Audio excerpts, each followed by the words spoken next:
separated kay tay ti hin pando MLA ho hi tunia separate hi wa ile Manipur Legislative Assembly imfala chingmero nga chu government khat leader ke han dinga hi ka pang diwa hitan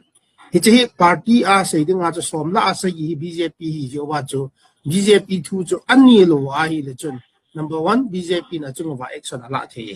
he action chu pi ham itiai le disqualify ani the he party in suspendable the he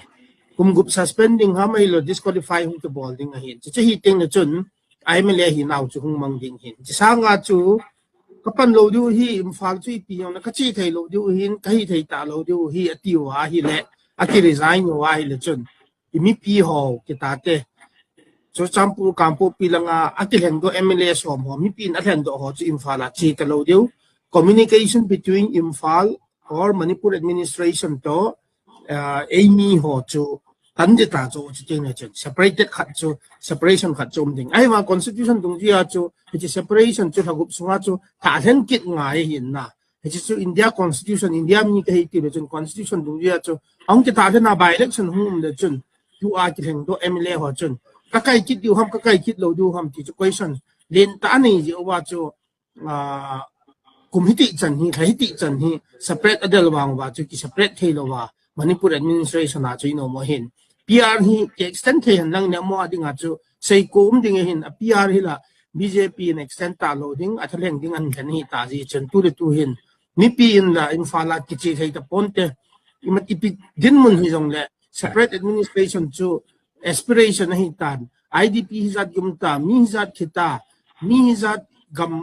le in le lo ka chai ta mang chai ta a PTI le am ho chu num ta chu Manipur administration no ya Imphal chu chi thei diu ham ti question lin ta bo lo wa hi le chun ka chi diu hi e mga condition khat jaw ding hi che condition chu pi ham ti le SOO agreement ta banga khu MLA ho to India government chu agreement khat kai kit go no chu to ai hi chi agreement khat chu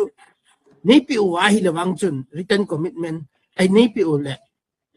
wang chun ka jaw du hi tin a written commitment ngai ka lo chu SOO agreement na chu within the Constitution of India without breaking Manipur mo na say negotiated political settlement kapid hi ti UPF ke non so yakai ta chu hi chu endorsable wa hi chu ipiti di ha MLA ho yong chun lung thu ti wa tripod ti wa MLA ho to KZC to